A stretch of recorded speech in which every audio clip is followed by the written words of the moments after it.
Yay. How you doing? I'm doing good, man. All right. Cool. Welcome to this podcast is Uncalled For. What's uncalled for about it? Oh, you can't tell anybody this. I'm listening. Oh my God, what are you doing? I didn't see the big deal about the human body.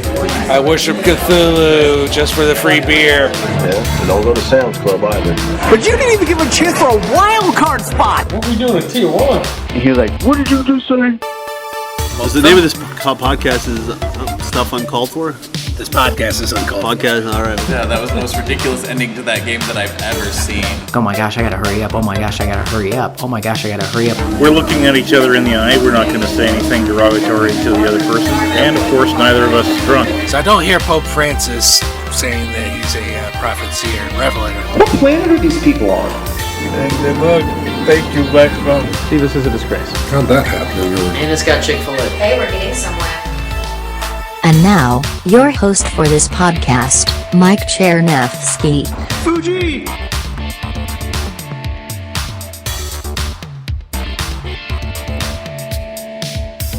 Hi, everybody. Welcome to the podcast. Welcome to this special Fringe Festival edition of this podcast in Uncalled For. I am joined this evening by Jessica Whitfield. Jessica, if you could please introduce yourself to our audience. Hi, my name is Jessica Whitfield, and I am an actor, a writer, and a standardized patient. Cool. So let's talk about acting. What are some of the things that you've done that people can find you in? Yeah, so I do stage, I do commercials, I do film, pretty much anything. I've done some murder mystery plays around town in Kansas City. I've done the Fringe Fest in the past.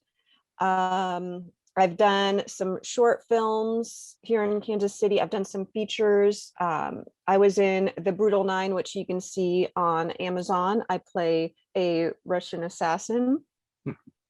And I'm in one that I know they're finishing up soon that's about Audie Murphy. So it's called The Murphy Story.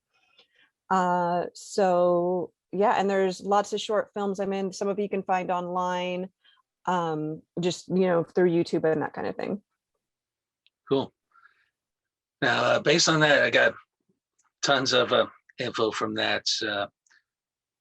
Did you have to learn how to speak Russian for that one film? Or? I did not learn how to speak Russian. No, I speak English, but I did have to learn how to do a Russian accent. Okay. Mm-hmm. Okay, because with my work, I do a lot of screenwriting as well. I like to incorporate different languages into my own work. I personally know Spanish and Japanese. Russian, I have attempted to learn. It's difficult. Yes, I bet. Yeah. And in case you're wondering, my surname is Polish, and that's even more difficult of a language to learn. Yeah. Cool. So who are some of the local filmmakers that you have worked with in the... Yes, so I've worked with Pat Lamb, who has been on your show before. Very first guest, yes. I've worked with, and let's see, I have worked with Sam Toddy and his brother. They're the ones that are making the movie about Audie Murphy. I've worked with Patrick Ray. I've worked with Nick Woods this past weekend. He was shooting a short film, so I was on set for his short. So I'm pretty much open to working with anybody. I like working with different people. All right, great. Yeah, like I said, Pat's the first guest I had on this podcast. Sam and I worked together at JUCO for a while. Nice. Cool. Yeah.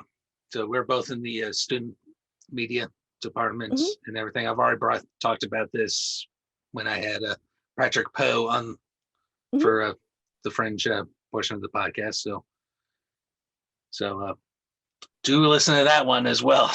Yes, definitely. Yeah. So really cool. I'm proud of Sam for all the work he's been doing. Yeah, he does nice work. He's good to work with. Mm-hmm. Yep. And Patrick Ray, I don't think I actually worked with Patrick, but I do know him. He's a good guy. One of those, one of the many filmmakers we have in this town that like to do horror. So. Yeah, actually, the project that I did with him was not a horror, and it was one of my very first film projects ever, because I'm used to doing just stage, and I joined one of those, or somebody added me to one of those actors and filmmakers groups on Facebook. And so I'd see the auditions and I would think, oh my gosh, I want to do that. But I think, oh my gosh, I'm not good enough. And then I saw this one and I had no idea who Patrick Ray was. I knew no film people at all. And I saw this audition. It was for a project called Thejit Mafia. And they were looking for people, because my mom is from the East Coast. They were like, we need people who can do an East Coast accent. And like I grew up hearing the accent, people who are women who have like darker hair, who can like pass as Italian. And I was like, well, there's nobody better than this role for me. So I auditioned for it and I got cast. And so this is one you can find on YouTube. It's called Thejit Mafia and it's super funny. It's a comedy about a little mafia and the mafia wives. Cool. Yeah, East Coast. My father's from Pittsburgh. So I have a little bit of that East Coast thing as well, even though I'm Midwestern. In fact, once upon a time, I worked as a security officer, and one of the guests at the hotel is doing security at, which I recently learned was torn down. Said that I came across as someone from the East Coast, which was interesting, I think. So, yeah, people have trouble placing my accent because my mom is from the East Coast and my dad is from Texas, and they always say, you don't sound like you're from here, but they can never place me. That's fun. That's funny you mentioned that too, because my mom was from Texas. So. Oh wow, so we're like opposites. Yeah. How cool is that? Yeah, dad's from Pittsburgh. Mom grew up in Beaumont, Texas. Oh wow. Yeah. In fact, a few years ago, I had an actress, Melody Butler. She's now back in Texas teaching yoga, but I had her audition for and later cast for a project I was doing, and turns out she was from Beaumont as well. So, yeah. Nice. Yeah. No, my dad's from Dallas, and my mom is from Connecticut, the Connecticut area. Okay.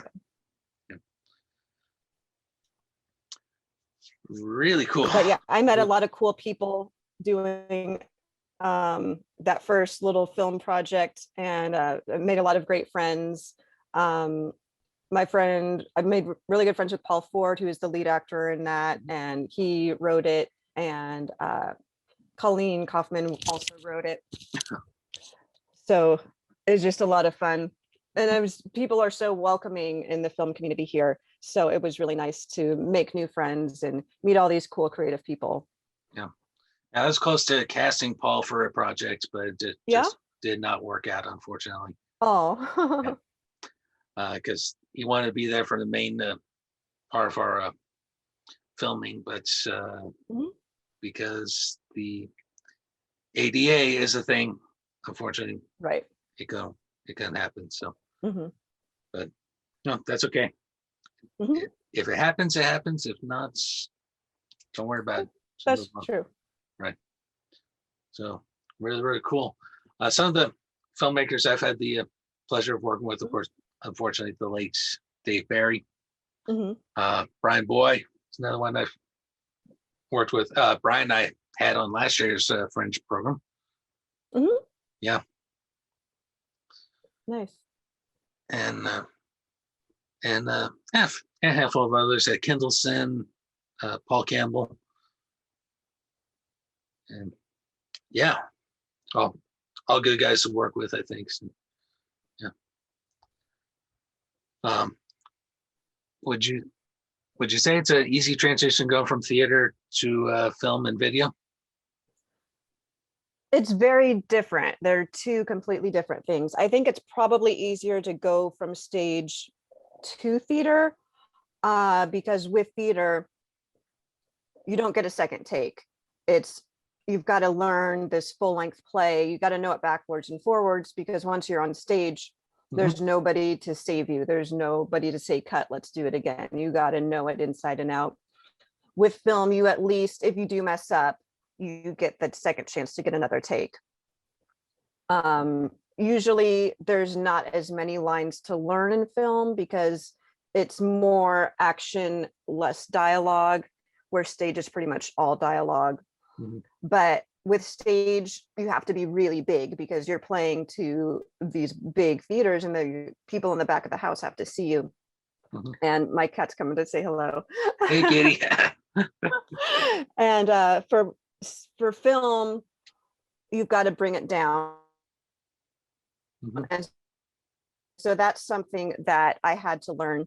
So I started taking some classes here in town to help me make that transition, which helped a lot because I realized, oh my gosh, I'm being really big and I'm talking louder than anybody else here. So I just had to learn to bring it down some. But if you're going from film to theater, you got to do the opposite. You have to be really big. And a lot of people have problems with that. So do you study under Andy Garrison, since you mentioned? I have. Yeah, that was the first person that I went to because he offers that acting for the camera class.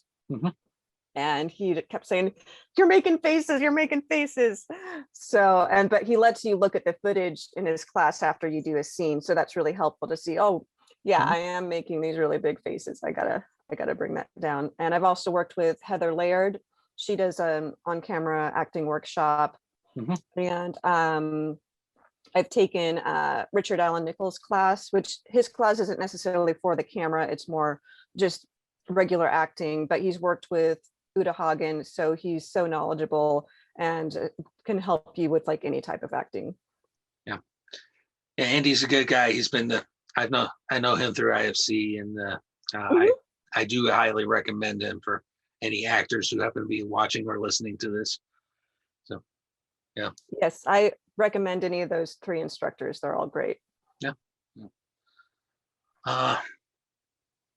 Let's go over to screenwriting for a little bit, because you mentioned you do screenwriting. In fact, I heard your screenwriting presentation to the IFC about a month ago. Oh, cool. Yeah. Good stuff. Yeah, so I actually, I started out as a playwright. So I've been writing plays since high school, and I did it in college and had several of my short plays produced in college, and have had some done here in town, like at the just off-Broadway Theater and City Theater of Independence and the Barn Players. And I kind of decided that I wanted to adapt some of those short plays into short screenplays. And it's very similar to making the transition from stage acting to film acting. It's less dialogue, more action. With film, you have the opportunities to show things or do these cut-ins that you can't see on the stage. So you can tell a story without having to explain like you would on a stage. But yeah, I find that, and some of my stuff has been produced through IFCKC. I have other things that have not been produced yet, but I find that writing is, it's therapeutic. Like, it's this great way to express yourself. You don't need anybody else to there with you. You can do it by yourself at any time, at any place. So I kind of find that I'm kind of half introverted, half extroverted. So when I'm feeling extroverted, I can do these acting projects. When I'm feeling introverted, I can just stay home, write a script by myself. And it's a great way to kind of tell your own story, because you should tell stories that mean something to you or that you're familiar with. Write what you know. If you are going to write something that you don't know, you need to do a lot of research to make sure that you're being authentic, because there's people out there that do have those experiences that are going to watch and know that this is not authentic because you didn't do the research. True. That as a screenwriter myself, I can attest to all that. So yeah, pretty much write my own stuff, everything. In fact, that's what helped get me into a film, was to stay off boredom. Back in high school, I would write little shorts and everything. So Cool. Yeah. Then had to learn how to shoot those shorts, and that's how it is. In fact, and I had this discussion with Patrick Poe as well. If you are in the independent filmmaker scene, you kind of have to be a jack of all trades. You gotta know how to write, you gotta know how to shoot, you gotta know how to edit, and on occasion act. So, yeah, that's very true. Yes. Is there a particular genre that you like writing? Yeah, so I think my strength is comedy. I really like writing comedy and making people laugh. I'm trying to get better at drama. And I also like dark comedy. So a project that I've been working on, doing a lot of rewrites on, it's a project called Prepper. And it won the Midwest Heartland Award with Casey Wift last year at with KC Film Fest. And it's partly about my life, and because my ex was a prepper. So it's this couple who their life has been consumed by this need to prep for the end of the world. And so yeah, not all of it's been dramatized, so not all of it's completely true. But yeah, it was very therapeutic to write it and tell my story. And I have plans to get it produced and act in it as well. So I'm excited to tell my story. Awesome. Now, for our audience who are listening or watching, they have no idea what WIFT is. It's the Women in Film and Television Group. Yes.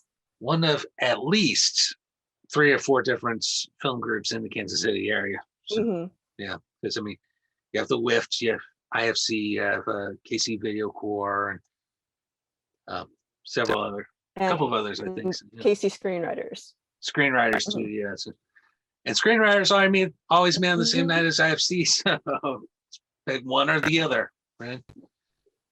Yeah. I know. You do. You have to choose. Yes. Yeah.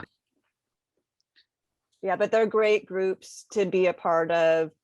You can go to any of those meetings for free. So it's a great way to, if you're new, just starting out, getting to know people and network. And yeah, they're all really nice and welcoming. Absolutely. And I should clarify as well that the Video Core group, that's more my side, the more technical side of things. So we're talking mostly editors and shooters and that ilk. So, and tons of seminars, mostly on Adobe Premiere and After Effects and all things Adobe. Nice. Yeah. So, cool. What was that last thing you said when you're listing your job titles? I heard acting and screenwriting. There was a third thing. Oh, yes. Yes, so I have an unusual day job. It's called standardized patient work, and a lot of people don't know what that is. It's not really referenced in any pop culture anywhere, except it was on one episode of Seinfeld once, where Kramer becomes a standardized patient. And so what it is, it's when, and it is a newer profession, they didn't always have it around, but med schools and nursing schools need people to portray patients. So they hire a lot of actors to do this, people that are able to memorize a lot of information. And it's a lot of fun. Sometimes you're just doing a medical thing where, oh my gosh, I have a cough today. But sometimes you have to be a difficult patient who's angry about something or sad, or the student has to deliver bad news to them, like they have cancer or something horrible. And so they need actors to portray those emotions realistically. So when these doctors and nurses go out into the real world, they're prepared for the real life patients. So it's fun to help the medical students, and I'm learning a lot of medical stuff, which is cool. That is interesting. I never heard that job before. So interesting. So I'm guessing they start you off small, like, oh, I have a really bad cough, or my arm hurts, or yes, exactly. Yeah, and then you have to memorize the case facts. So you have to memorize this characters, medications, their allergies, their family history. So it's a lot to memorize, but you kind of get used to it. And then it helps if you have some improv experience, because sometimes the students will ask you something that's not on this list that you've memorized. So you've got to be able to make something up that's appropriate for the occasion. all right, cool. Yeah, I think that's another great point. Improv, I'd say that's, if you're working on one of my films, expects to be doing improv, and I do a lot of nice. And I do a lot of drama as well, although it tends to be more comedic drama when it's all said and done. Certainly improv helps a lot. I think it's a good way for the actors to get a little more in depth with their characters, and if they can think of something that I hadn't in my writing, then hey, have at it. Let's see how I like that. I like when directors let you do some improv, because it can be really challenging if you've got to just stick to this script and maybe it doesn't sound natural, coming out of your voice, and just being able to use your own words sometimes can really help you to discover that character. I know a lot of actors are afraid of improv and afraid to go off that script, but I love it. And yeah, even if you are sticking to the script, even just playing some kind of improv game where you're acting in character before shooting or before going on stage, I find can be really helpful as well. Yeah, I have also partaken in an improv group once upon a time. Right, just before I joined the IFC, I was part of an improv group. I was too. Yeah. It's a small little group at Johnson County Community College. Had one of my other members there early in this podcast, post Pats, but still pretty early. And that was a little fun. That was very fun. We did the alphabets improv game. So so I assume you're familiar with that game. The group that I was a part of, we mostly did long form improv, but every now and then we would do some short form games and things, which were fun. My group, it's not around anymore, but it was called Wit Pending, and we did shows at the Westport Coffee House sometimes. All right, cool. Yeah, the IFC used to meet at the Westport Coffee House. Yes. I don't know if you knew that, but those are the days. That's a nice little theater they have. It is. So long form, that'd be games like the Armando game, or I'm not sure what the Armando game is. I don't know if we had a name for what we did, but we had a couple different ones. We would do one where you would get a suggestion from the audience of who this first character is, and a prop, that kind of things. So he or she would come out, say, I'm this character that you suggested, and then that person would announce the next character, and so one of the actors would come out, and you would have to become that character that he or she just described, and then it would continue. Well, this is my best friend so and so, and they're this.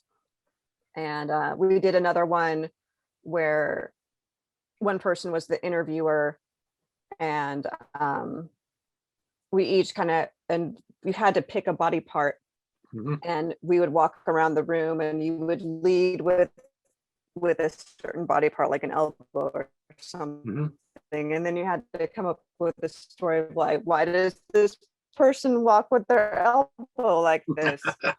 And then we would, of course, interact with each other, and usually there was arguments amongst the characters. So it was a lot of fun. Really cool, really cool. And I also did in college, we did a commedia dell'arte, which is a lot of fun, which is the original Italian improv. But it is, a lot of people think that improv is, you have to think of it on the spot, but that's not always the case. There's all these different types of improv that people don't know about. And with commedia dell'arte, you take on these stock characters. You can look it up online if you don't know. The Harlequin is the most famous one of her. So there's all these different stock characters. And so each person in the group takes on a stock character, and you develop your characters and decide, what your relationship with is this person and this person. And then when you perform it on the stage, you kind of have an idea of where you're going to go with it, but you're making up the lines and the dialogue as you go. Mm-hmm. Really cool, really cool. Yeah, one of these days, someone's going to do that game and say, oh, here's my friend Ricky the Red Shirts, and he's famous for dying. Yes. A lot of fun. Yeah. Well, my favorite genres to work with, it's an expensive genre, but I still like working with it because it's so much fun to work with, is science fiction. Nice. Yeah.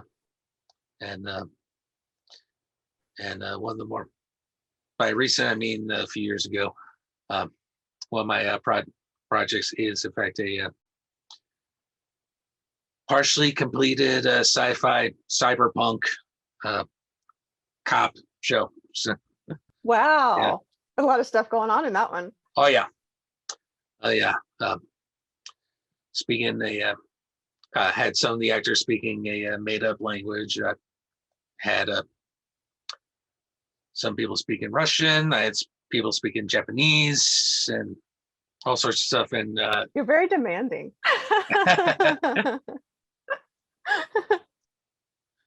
Very challenging. Yeah. I wound up having to act in it too a couple times, playing a ninja. Cool. Yeah. Yeah. So yeah, sci-fi, definitely a genre I like. I've admitted on this podcast to being a Trekkie, and it's the red shirts comments, of course, because that's where it's from. It's from the original Star Trek series. The security officer wearing red, he's going to die. And I'm also a big fan of South Park, and you watch that show knowing that poor Kenny, he's going to die. More often than not, he's going to die. True. Yeah. Yeah, I enjoy watching science fiction. I don't write it a lot. I've written some superhero stuff, if you consider that sci-fi. Not really. No. Okay. Never mind then. Yeah. But yeah, but I like period pieces, and that's one of my favorites. And then comedy, dark comedy, drama. I know a lot of British comedy. They like doing period stuff. Yes, I love it. I love watching those. I think one of the earliest Monty Python, my earliest memory of Monty Python, for example, was some sort of medieval porn shop or something. Yeah. And this is before I found out about the Spam sketch and the dead parrots and all that. I've recently found my way to Blackadder. Blackadder the Third, the chicken impression scene. Very funny. Yeah. So yeah. There's plenty of room in comedy and period pieces. And heck, you can find comedy in science fiction too. And sometimes you get period films in sci-fi, like Cloud Atlas or films like that. Yeah. True. Again, going back to Star Trek for a second, example of comedy within Star Trek is the whole Trouble with Tribbles, for example. That's explicitly a comedy episode. Yeah, I like it when they add comedy to things like that, because if it's serious all the time, then it kind of gets boring. So yeah, I like it when, and I think it's kind of a good way to write too, because I'll write something just getting the plot out on the page, and then when you go back and do your rewrite, you can add those little jokes and things to add the comedy to it. Yeah, as Brian likes to point out during our interview, I like putting really inside jokes into stuff. So yeah, like one, like a good example, this is a real world example too. February 14, we all know what that day is. I call it Saint Marcelletta's Day. That's a very inside joke if you listen to a certain sports commentators radio show. So Anne Marcelletta, for those not familiar, he played safety mostly with St. Louis, but played in Washington for a little bit. And when he was in Washington, he got blamed for the team not doing well. So, but listeners of this particular radio show start blaming him for literally everything. Yeah, he's blamed for the greenhouse effect, the federal deficit, Sanjaya remaining on American Isle, long lines at the McDonald's, and some girl losing her homework, among others. And Valentine's Day is a day I absolutely abhor. So I just blame that whole holiday on Adam Archuleta. So that's an example of one of those inside jokes that I like to do in my stuff. So. Yeah, I like it when scripts have references to things that maybe not everybody's going to get, but if you do get it, you feel like you're on the in crowd and you're like, yeah, I know what that's from, and it's funny and you get to laugh with it. And I like scripts that have, even if it's not like in the dialogue, there might be a poster or something in the background that you might not notice the first time you watch the film, but when you watch it the second time, you're like, oh wait, I get it. Yeah, that's referencing this. So yeah, I love it when there's those little details. Yeah. That the poster behind me is a good example. That everything on this poster relates to the podcast in some way, shape, or form. Cool. But there's an inside joke. You have to know Japanese comedy to get this one. The one, Konyaga Yamada. I don't get it. Okay, so here's another joke I can explain. The one of the Japanese comedy shows I like watching on occasion is called Downtown no Gaki no Tsukaya Arahende. And they're most famous for 24-hour Batsu games. Batsu meaning wow, that's long. So yeah, so long that they'll have to sleep during the thing. And when they're trying to sleep, there's a guy going on and yelling exactly that. Konyaga Yamada. Konyaga Yamada. Trying to get these guys to laugh. And they're not supposed to laugh during this whole 24-hour period. That sounds like another improv game. It does kind of, yeah. So yeah, that is, do suggest everyone to check out. You can go YouTube Gaki no Tsukai or just Batsu game. That's probably easier than spelling Gaki no Tsukai. Yeah.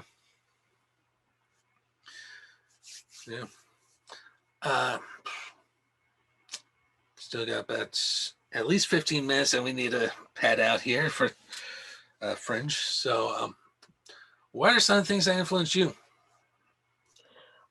Things that have influenced me. So as far as screenwriting goes, my favorite screenwriter filmmaker is Todd Solondz. And I saw Welcome to the Dollhouse when I was in high school, and me and a couple of my girlfriends in high school, we watched it over and over again.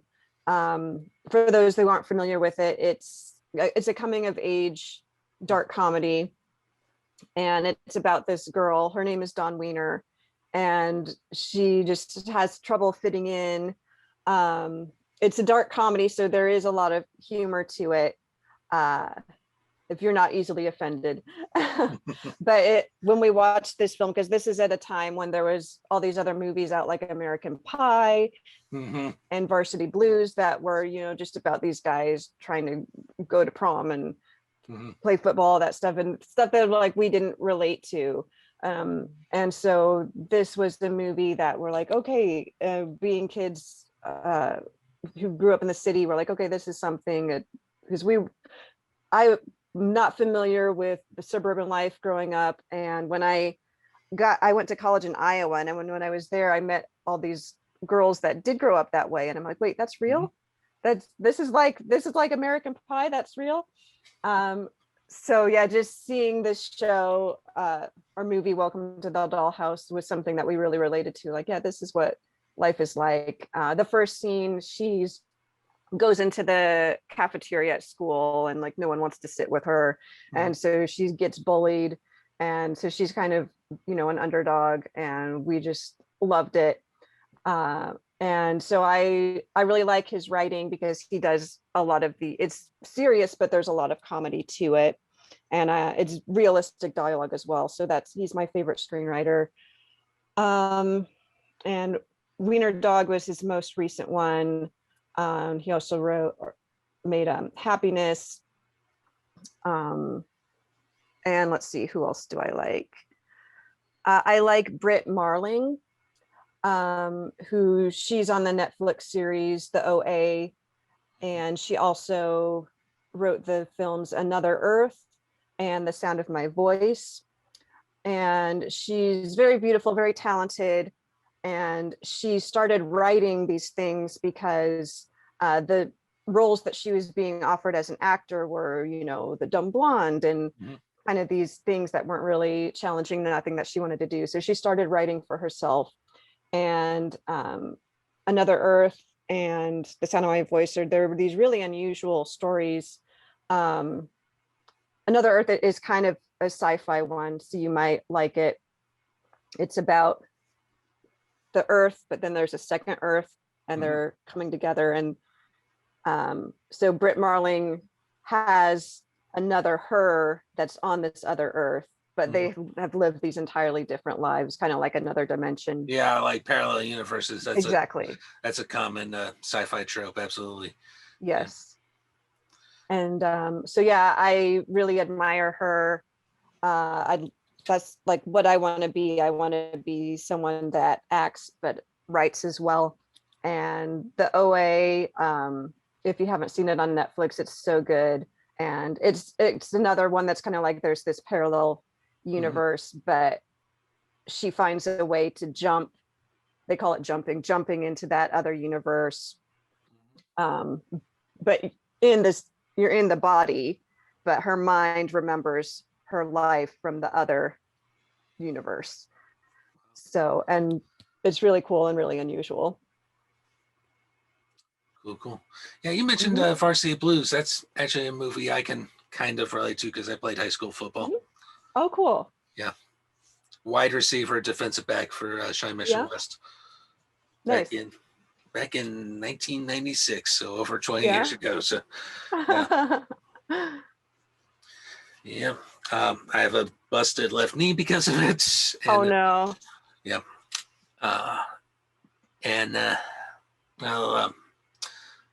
Well, Varsity Blues is kind of on the mark in that's how football players and particular teammates interact with one another.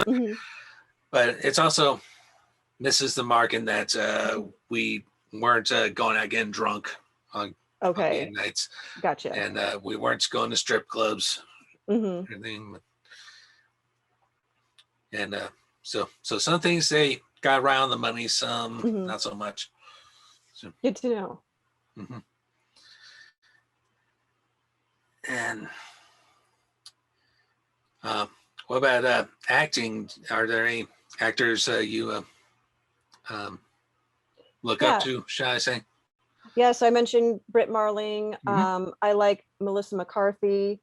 Okay. Yeah, I love that. And Tiffany Haddish. I love, you can tell that both of them, they're creating these characters and they're bringing things that are not necessarily on the script. Like you can say a line just like this, or you can say a line like this, you know, just bringing your own spin to it. And so, yeah, I admire both of them and think that they're funny, but they can also be really serious as well. So yeah, a couple of really talented ladies. Cool. Yeah. Filmmaker wise, I'd say Kevin Smith is probably my biggest influence. Cool. Which is funny. Do you know Sav Rogers by any chance? Yeah. I want to say she, but she had a sex change and is now a he. Yes. And did a documentary on Kevin Smith and his work, and I think that's really cool. Yeah, I heard about that. Chasing Amy. Yeah, Chasing Amy, I think is the name of the doc. Yeah. So, of course, reference to Chasing Amy, which a lot of people would argue was probably his best of the Venus Universe films. I argue it's Clerks, which is a very dialogue-heavy film, which it's still impressive to me how much money he spent to make that film. 27 grand as opposed to millions. Right.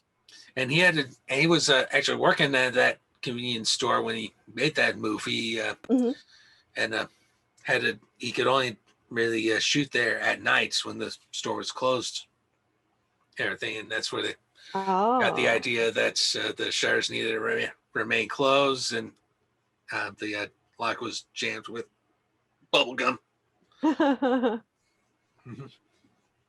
Yeah, I like those Kevin Smith movies from the 90s. Those are other ones that we watched a lot in high school. Chasing Amy, Mallrats. Dogma. Yes. Yep.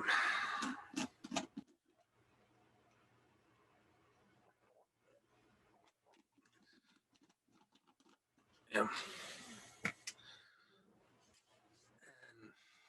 And in terms of actors, well, again, I went to Shawnee Mission West, and we have a couple of very famous actor alumni, one of whom I allegedly was at West with at the same time.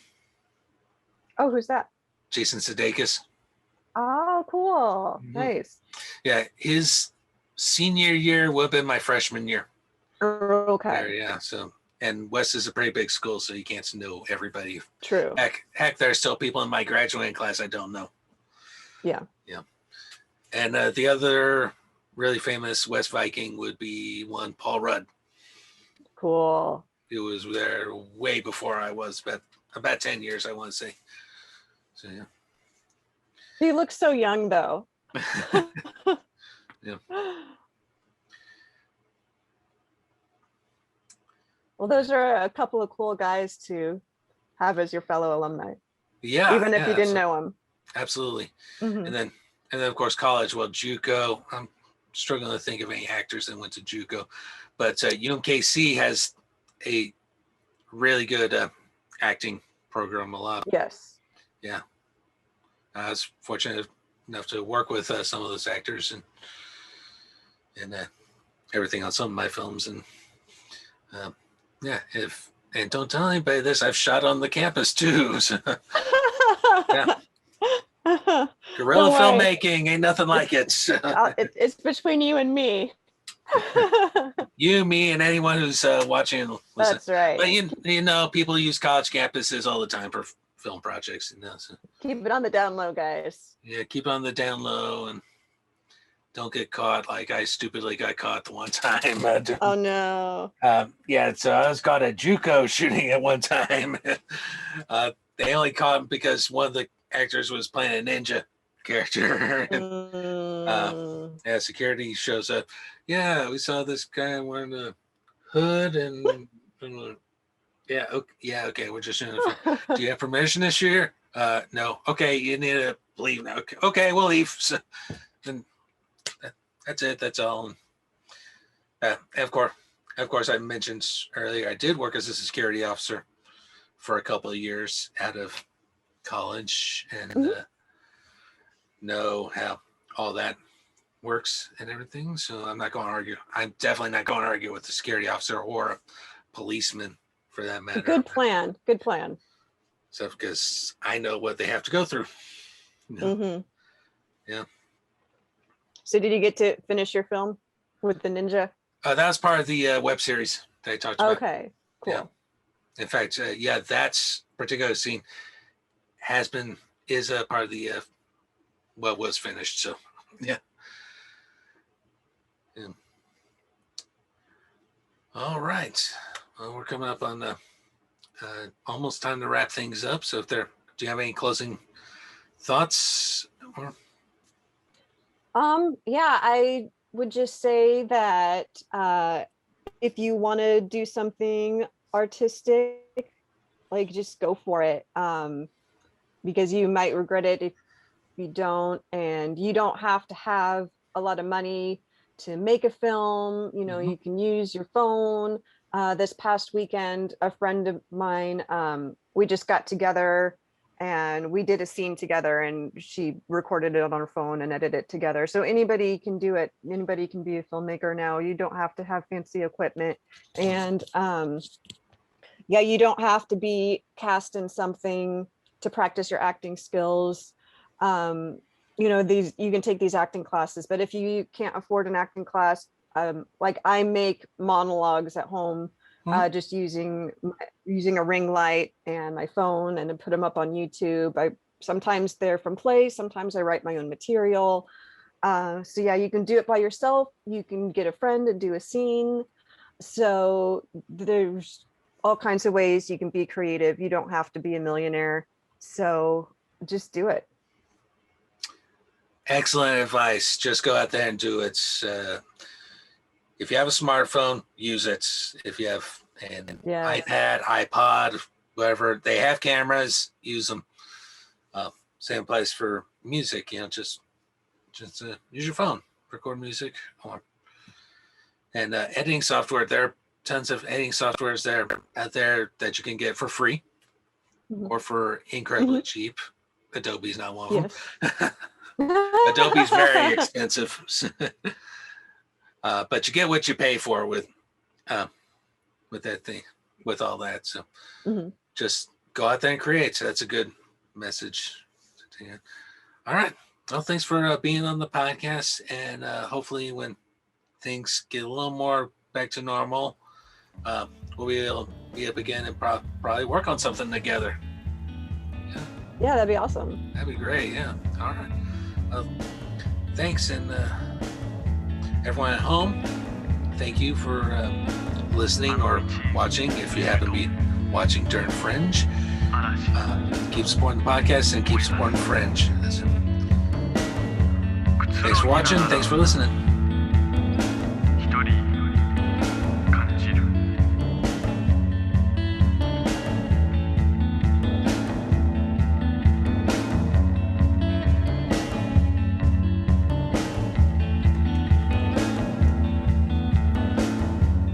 These are all the things I want. Soft Pacific echo.